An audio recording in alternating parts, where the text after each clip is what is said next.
আজকের দিন পর্যন্ত ইহুদিরা জাদু প্র্যাকটিস করে, আজকের দিন পর্যন্ত। এবং তারা সায়েন্স বলে যত কিছু প্রচার করছে সব কিছু সায়েন্স নয়, এর পিছনে আছে সেহের বা জাদু। ইভেন আপনি টেলিভিশন সেটের মধ্যে যা যা দেখছেন তার পিছনেও আছে সেহের বা জাদু। আমাদের মা বোনদেরকে ঘন্টার পর ঘন্টা ধরে রাখছে টেলিভিশন, আইসোলেশন, হিপনোটাইজ করে ফেলছে, নেশা হয়ে গেছে।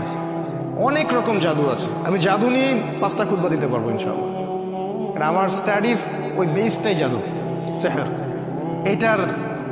এটার উপর ডক্টরেটও করা যায়, অনেক স্কলার এটার উপর ডক্টরেট করেছেন।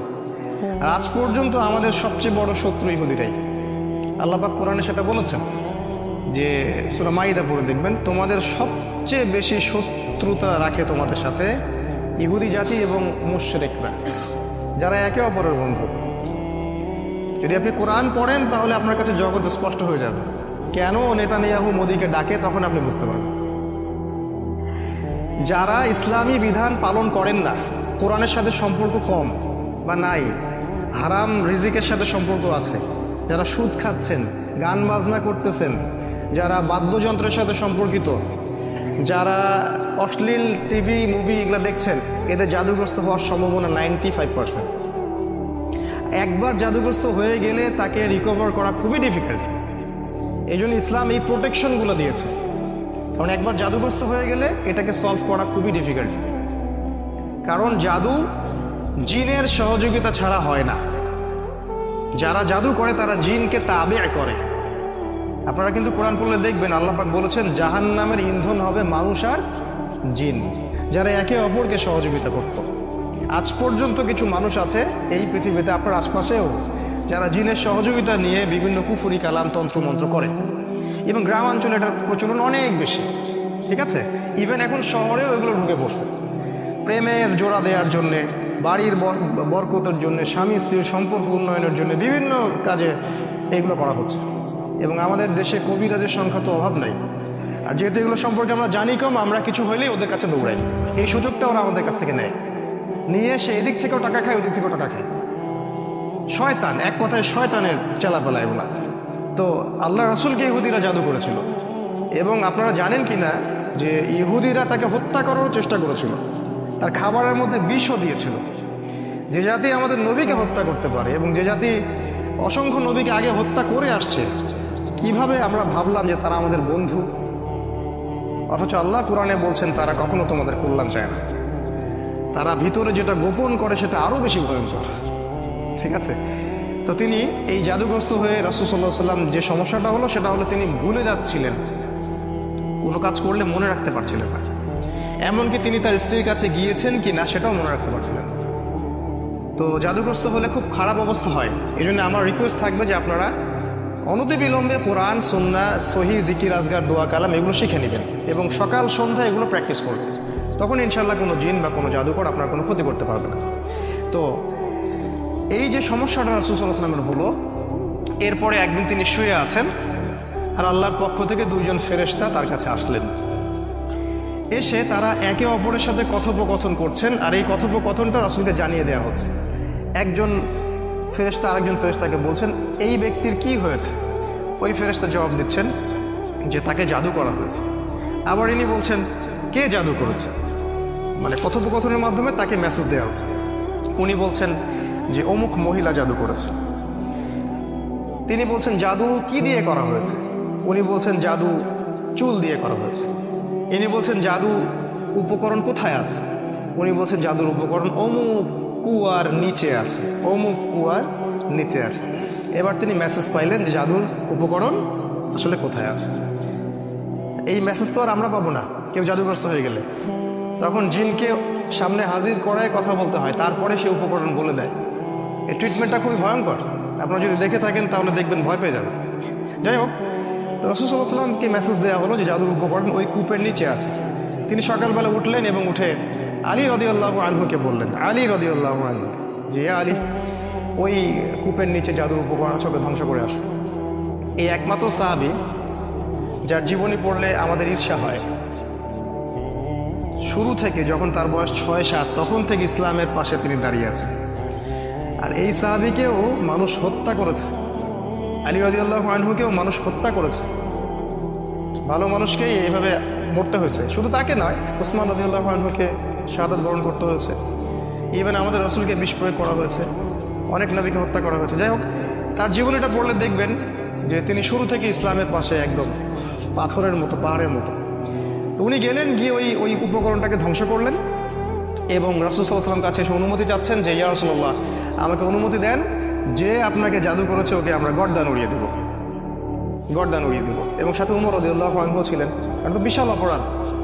ইসলামিক স্টেটের যিনি ডিপার্টমেন্ট প্রেসিডেন্ট, তাকে আপনি জাদু করেছেন। এখন তো ইসলামিক স্টেটের বা একটা দেশের কাউকে যদি সামান্য একটা ওয়ার্ডও বলা হয় তাহলে তো তার অবস্থা খারাপ, আর সেটা তো বিশাল ব্যাপার। কিন্তু আমাদের নবী মুহাম্মদ সাল্লাল্লাহু আলাইহি ওয়াসাল্লাম ছিলেন মানবতার মুক্তির দূত। তিনি বললেন যে আমি ওই মহিলাকে মাফ করে দিলাম। তিনি বললেন আমি ওই মহিলাটাকে মাফ করে দিলাম। কারণ এই যে ঘটনাটা ঘটলো, এটা আসলে কাদের জন্য ঘটলো জানেন? তার উম্মার জন্য ঘটলো। এই ঘটনাটার মধ্য দিয়ে আল্লাহ পাক আমাদেরকে দুইটা সূরা দিলেন, যাতে কিয়ামত পর্যন্ত মানুষ এই সব সমস্যা থেকে বেঁচে থাকতে পারে। এটা আল্লাহর হিকমা, প্রজ্ঞা। আল্লাহ পাক ইউসুফ আলাইহিস সালামকে জেল খাটাইছেন, খাটান নাই? ইউসুফ আলাইহিস সালামের ওই জেলে যাওয়ার বদৌলতে লক্ষ লক্ষ মানুষ দুর্ভিক্ষ থেকে বেঁচে গেছে, বেঁচে যায় নাই? এই হলো আল্লাহর হিকমা। মাঝে মাঝে যে বিপদগুলো আমাদের হয়, এর পিছনে কোনো না কোনো কল্যাণ, খায়ের থাকে, যেটা আমরা বুঝতে পারি না। রাসূল সাল্লাল্লাহু আলাইহি ওয়াসাল্লাম তাকে মাফ করে দিলেন এবং তখন সূরা ফালাক এবং নাস নাজিল হলো একসাথে নাজিল হলো। এবং তিনি তিলাওয়াত করছিলেন একটা একটা করে আয়াত, আর ওই একটা একটা করে গিট খুলে যাচ্ছিল। ঠিক আছে, এই হলো এর শানে নজুল বা নাজিলের প্রেক্ষাপট। এবার আসেন এর ফজিলত দুইটা বলি। সূরা নাস এবং ফালাকের স্পেশাল কিছু ফজিলত আছে। যেমন একটা হলো, যে ব্যক্তি, একটু মনোযোগ দিয়ে শুনবেন, যে ব্যক্তি সূরা ফালাক, সূরা নাস এবং সূরা ইখলাস, এই তিনটা সূরা সকালে এবং সন্ধ্যায় তিনবার করে পড়বে, যদি সকালে পড়ে সন্ধ্যা পর্যন্ত যাবতীয় হঠাৎ বিপদ থেকে বেঁচে থাকবে। হঠাৎ বিপদ, ধাপাস করে কোনো বিপদে পড়বে না ইনশাআল্লাহ। আপনি খেয়াল করে দেখবেন, সব পরিবারে যাচ্ছে মাইক্রো নিয়ে বিয়ে খাইতে, ডেট, স্পট ডেট, তাই না? হঠাৎ করে দেখবেন সকালে ঠিক মতো আসছে, হঠাৎ স্ট্রোক নাই। হঠাৎ বিপদ ইনশাল্লাহ সে পড়বে না। যে ব্যক্তি সকালে তিনবার করে সূরা ফালাক, সূরা নাস, সূরা ইখলাস পড়বে। আর বিশ্বাস করেন, এই কাজগুলো আমাদের চাচাদের বয়সে যারা আছেন ওনাদেরকে শেখাতে হয় না, আমাদেরকেই শেখাতে হয়, তাদেরকে শেখাতে হয় না, তারা এগুলো আগেই থেকে জানে। আবার যে ব্যক্তি সন্ধ্যাবেলা সূরা ফালাক, সূরা নাস এবং ইখলাস তিনবার করে পড়বে, সারা রাত যাবতীয় ক্ষতি থেকে সে বেঁচে থাকবে ইনশাআল্লাহ। এই হলো একটা বড় ফজিলত। তাহলে আমরা ইনশাআল্লাহ আজকে থেকে, বরং এখন থেকেই তিনবার করে সূরা ফালাক, নাস, ইখলাস প্রতিদিন পড়ার অভ্যাস করবো ইনশাআল্লাহ। এটা একটা আমল। দ্বিতীয় একটা ফজিলত হচ্ছে, ঘুমানোর পূর্বে যখন বিছানায় যাবেন, অনেকগুলো সুন্নাহ আছে। বিছানা ঝেড়ে নিতে হবে, লাইটস অফ করা, প্রয়োজনে পারলে ওযু করবেন, আয়াতুল কুরসি পড়বেন, তাসবিহ তাহলিল পড়বেন, পারলে সূরা মুলক পড়বেন। যদি কিছুই করতে না পারেন, কমপক্ষে সূরা ফালাক, সূরা নাস আর সূরা ইখলাস তিনবার করে পড়বেন। সিস্টেমটা আমি দেখাই দিচ্ছি। যে প্রথমে হাত সামনে নিয়ে বিসমিল্লাহির রহমানির রহিম পড়ে সূরাতুল ইখলাস, আবার বিসমিল্লাহ বলে সূরাতুল ফালাক, আবার বিসমিল্লাহ বলে সূরাতুল নাস, একবার করে পড়লেন। পড়ে এবার ফু দিবেন, দিয়ে মাথা থেকে নিয়ে যতদূর পর্যন্ত পারেন এবার মাসে পড়বেন একবার, তারপরে আবার একবার, তারপরে আবার একবার, মোট তিনবার। কেন এটা আমি এখন এসে বুঝতে পারছি, কেন তিনবার। স্টুডেন্ট লাইফে বুঝতে পারি না। আসলে কোরআন এবং সুন্নাহর এত জ্ঞানের সমুদ্র, যেখানে আমরা হাবুডুবু খাচ্ছি, আসলে কোনো কুলকিন্ডাও খুঁজে পাচ্ছি না যে আসলে কি সলিউশন দিব। তাই যতই জানি ততই মনে হয় যে আমি কিছুই জানি না। একটা হাদিস সেদিন আমরা জানলাম, সেটা হলো যখন মানুষ ঘুমায় তখন শয়তান চলে আসে কাছে। মানে সবার সাথে একটা করে শয়তান আছে, ওই শয়তান চলে আসে। ওর নাম হচ্ছে কারিন, যেটা কোরআনে আছে। সে এসে এই যে আমাদের গর্দান আছে, এই গর্দানের মধ্যে তিনটা গিট দেয় এবং প্রতিটা গিটের সাথে সে বলে, তোমার সামনে দীর্ঘ রাত, তুমি ঘুমাও, তোমার সামনে দীর্ঘ রাত, তুমি ঘুমাও, তোমার সামনে দীর্ঘ রাত, তুমি ঘুমাও, আরামে ঘুমাও। রাসূল সাল্লাল্লাহু আলাইহি ওয়াসাল্লাম বলছেন, যখন বান্দা যদি ফজরের আজান শুনে উঠে যায় তাহলে একটা গিট খুলে যায়, যদি সে ওযু করে তাহলে আরও একটা গিট খুলে যায়, আর যদি সে জামায়াতে এসে সালাত আদায় করে তাহলে তিনটা গিটই খুলে যায়। আর যদি এটা কাজ, এই 3টা কাজ আমরা না করি, সকাল 8টা 9টা 10টায় উঠি, তাহলে 3টা গিট নিয়েই সকাল পড়বে সে। তাহলে চিন্তা করেন তার সারাদিনটা কেমন যাবে। আর হয়তো এই কারণেই রাসূল সাল্লাল্লাহু আলাইহি ওয়াসাল্লাম 3বার করে মাসাহ করেছেন, যাতে করে শয়তানের প্রভাবটা কম হয়। এটা একটা রিজন, এটা একটা ফজিলত। আর আমি যেই কথাগুলো বলছি, এই যে ফু দিয়ে মাসাহ করা, আবার গিটের কথা, আমাদের মডার্ন সো কল্ড এই যে ওয়েস্টার্ন সিভিলাইজেশন এবং সায়েন্স এগুলোকে অস্বীকার করে। এবং এই কথাগুলো আমাদের স্কুল কলেজের প্রফেসররা শুনলে হাসবে। আপনারা ডিসাইড করবেন যে আপনারা কোরআনকে ফলো করবেন নাকি ওয়ান আইট পিপলদেরকে ফলো করবেন। তবে হ্যাঁ, এটাও বলি, যদি আজকে বা আগামীকাল আমরা দেখি যে ডিসকভারি চ্যানেল বা ন্যাশনাল জিওগ্রাফি তারা বলছে যে আমরা নতুন একটা তথ্য পাইছি, কি সেই তথ্য? মানুষ যখন ঘুমায় তখন এই হয়, এটা হয়, সেটা হয়, একজন সত্তা এসে গিট দেয়। হ্যাঁ, তারপরে আরেকটা কি জানি বললাম, এই যে যখন মানুষ ভালো কোনো কালাম পরে ফু দেয় তখন শরীর ভালো ফিল করে, একটা নাম দিয়ে দিল কঠিন একটা মেডিকেল সায়েন্সের কোনো নাম, তখন মানুষ ঠিকই বিশ্বাস করবে, অবশ্যই বিশ্বাস করবে। কিন্তু এখন এটা মানুষ অনেকেই বিশ্বাস করে না। এটাকে বলা হয় তাদের ইবাদত করা। মানে তারা যদি বলে যে অমুক গ্যালাক্সির দূরে একটা গ্রহের সন্ধান পাওয়া গেছে, যে গ্রহটা হীরা দিয়ে তৈরি, যেখানে সোনার গাছ আছে, হ্যাঁ, সেখানে অন্য গ্রহের কিছু প্রাণী আছে, সবাই এক বাক্যে বিশ্বাস করবে। আমি চ্যালেঞ্জ করলাম, এক বাক্যে বিশ্বাস করবে পরের দিন। কিন্তু আল্লাহ কোরআনে বলছেন যে অমুক জান্নাত রেডি রাখছে, যেটা হীরা দিয়ে তৈরি, সোনা দিয়ে তৈরি, এখানে এটা আছে, সেটা আছে। এরা বলবে এটা তো অলিক গাল গল্প বলতেছে, এটা তো ব্যাকডেটেড কোরআন, আনসিভিলাইজড পিপলদের কাজে।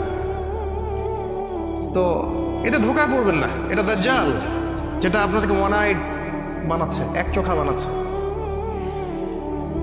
তাদের দৌড় এখন পর্যন্ত ওই পর্যন্ত যায়নি যেটা আল্লাহ রাব্বুল আলামিন 1400 বছর আগেই নাজিল করেছেন। এই ইয়াকিনটা না থাকলে ঈমান শেক করবে। তারপর এই হলো আপনার ফজিলত, কয়েকটা বলো। আরেকটা ফজিলত হচ্ছে এই যে আমরা ফরজ সালাত পড়ি, প্রত্যেক ফরজ সালাতের পরে রাসূল সাল্লাল্লাহু আলাইহি ওয়াসাল্লাম একবার করে সূরা ফালাক, সূরা নাস এবং ইখলাস পড়তেন। এটা একটা। এই কাজগুলো করলে যেটা হবে সেটা হলো এই, যদি সূরা ফালাক, নাস, ইখলাস আপনি শোয়ার সময় পড়েন, সকালে সন্ধ্যায় পড়েন, আর এই যে প্রত্যেক ফরজ সালাতের পরে পড়েন, আপনি অনেকগুলো বেনিফিট পাবেন। সেগুলো কি? এক নাম্বার হচ্ছে আপনি দৃশ্য অদৃশ্যের অনেক বিপদ আপদ থেকে বেঁচে থাকবেন। 2 নাম্বার হচ্ছে আপনি হঠাৎ করে বিপদে পড়বেন না। 3 নাম্বার হচ্ছে এই কোরআন আপনার জন্য পরকালে সুপারিশ করবে। এটা সবচেয়ে বড়, কারণ কোরআনের সাথে আপনার সম্পর্ক আছে, এ আপনাকে পরকালে সুপারিশ করবে। তাছাড়া চোখ লাগা থেকে আপনি বেঁচে থাকবেন, বদ নজর থেকে বেঁচে থাকবেন। এগুলোর প্রত্যেকটার অস্তিত্ব ইসলাম অস্বীকার করেনি, প্রত্যেকটাই স্বীকার করেছে। রাসূল সাল্লাল্লাহু আলাইহি ওয়াসাল্লাম বলেছেন ইন্নাল আইনাল হক, মানুষের বদ নজর সত্য। আপনার ছেলের স্বাস্থ্য খুব ভালো, এক জায়গায় নিয়ে গেলেন, মানুষ দেখলো বাহ আপনার ছেলে তো অনেক সুস্বাস্থ্যের অধিকারী, দেখবেন পরের দিন অসুস্থ হয়ে গেছে। ব্যবসা করতেছেন খুব সুন্দর, অনেকে আসতেছেন, বাহ ভাই ভালোই তো ব্যবসা খারাপ করছেন, দেখলেন কলাপস করে গেল।